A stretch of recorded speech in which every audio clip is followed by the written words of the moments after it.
I'm confused about this Advance Wars 1+2 Reboot Camp game because I love it, but there was one thing I was worried about when I picked it up. Is this a classic that belongs in any strategy lover's catalog, or is it a nostalgia cash grab? After playing it now, I can honestly say maybe it's both. This game is a remake of a pair of strategy games released on the Game Boy Advance 20 years ago, and the reboot is available only on the Nintendo Switch. I've always loved turn-based, grid-based military strategy games, and even though I didn't play this back in the day, I felt right at home as soon as I picked it up because it was so much like a game that I loved, Military Madness, from the good old TurboGrafx 16. Seriously, these games are a lot alike, so much so I knew exactly what the units did before I even selected them. One thing that wasn't immediately obvious to me was the story and characters in the game. There's these nations at war with each other, but the commanding officers talk to each other after the battles, and they're totally flippant about the wars. I don't even know what's going on here. Am I supposed to believe there are people in the tanks and there are people out there dying? Or are these toys on a game board? The whole thing's presented in this like wooden game box, but it's never explained in the game why or what's going on here. Now, I realize a game about tanks and death and destruction and war was probably problematic back on the Game Boy Advance. And fun fact, this game was released in the US one day before the 9/11 attacks.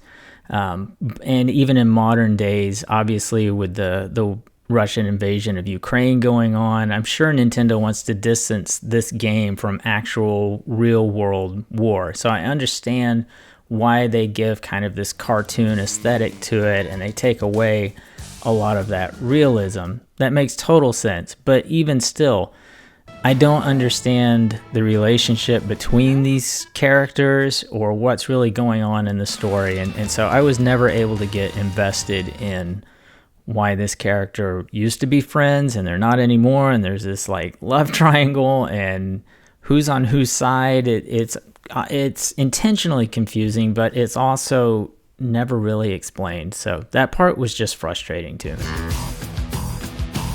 The gameplay itself is incredible. I mean, if you came here for the turn-based strategy, you came to the right place because this is a lot of fun. You move your units around on a square grid, which is a little bit simpler. Each unit can only be attacked from 4 sides. A lot of these games that I play are more of a hex grid, which means you can be attacked from 6 sides. So that simplifies the movement a little bit, simplifies the decision making.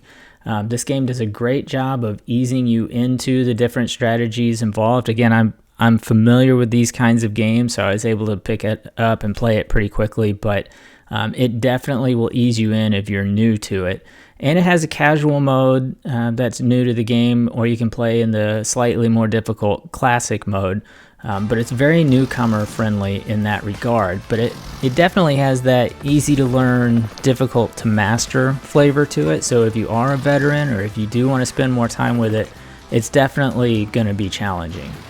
The game mechanics themselves are so strong, it's really a testament to just how good the original games were. The online mode is a nice addition, and the new art style is really easy on the eyes. It's got this kind of cross between American and Japanese animation style, which is really cool considering this is a game about these sort of generic nations. It's not meant to represent any actual geographic place.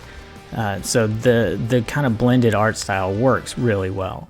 There's even a level editor included, so you can create new maps to play with your friends, but unfortunately you can't really set up AI and just play against the computer. So you get the first 2 games in the GBA series. You get online multiplayer, you get a map editor, you get new graphics, new voiceovers. On paper, it sounds like a great deal, but keep in mind this game does not vary much. There's not much you're doing in hour 40 that you weren't already doing in hour 2. So there's just not a lot of variety here. And all in all, even though it's 2 complete games, I don't really feel like there's a lot of content here, which is why I think this game should have been $20 or $30. I just can't get behind a full $59 price tag on this. Which gets me back to my original concern. Is this game worth it? I can honestly say I have played mobile games with almost as much content for under $5. But what do I know? By all accounts, this game is doing great. I think it sold something like 400,000 units in its first week. at least in its early release window, for a game that hasn't had a new entry, or a series that hasn't had a new entry in 15 years in a fairly niche genre. To sell that many copies is a great sign for Nintendo, and there's got to be conversations going on over there about the next 2 games in the series or other games in this category, which is great.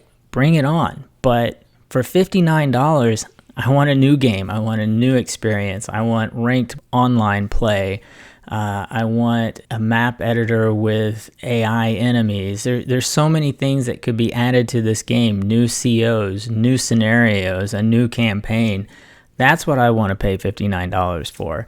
This as a reboot, a remake, whatever you want to call it, it is essentially new graphics on the old games. There's very little else added to it. The voiceovers are nice, but again, the story is so strange and bizarre, the scenario. I'm just here for the maps. I'm just here for the campaign, maybe a little bit of multiplayer. I don't even plan to play this game against friends locally or anything like that.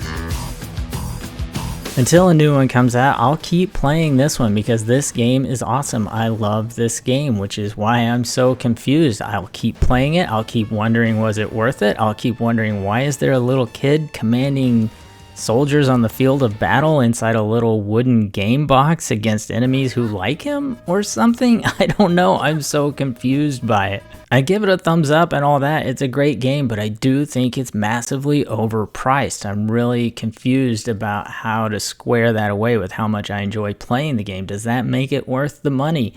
I just don't see how the amount of content in this package can be sold and priced for the same amount as like a Mario game. It's just nowhere near the same level of content to experience in it.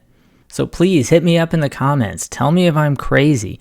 If you played it, do you feel like you got your money's worth? And if you enjoyed this video, there's a good chance you'll enjoy some of my other content. So hit that subscribe button, take a poke around, and thanks for watching.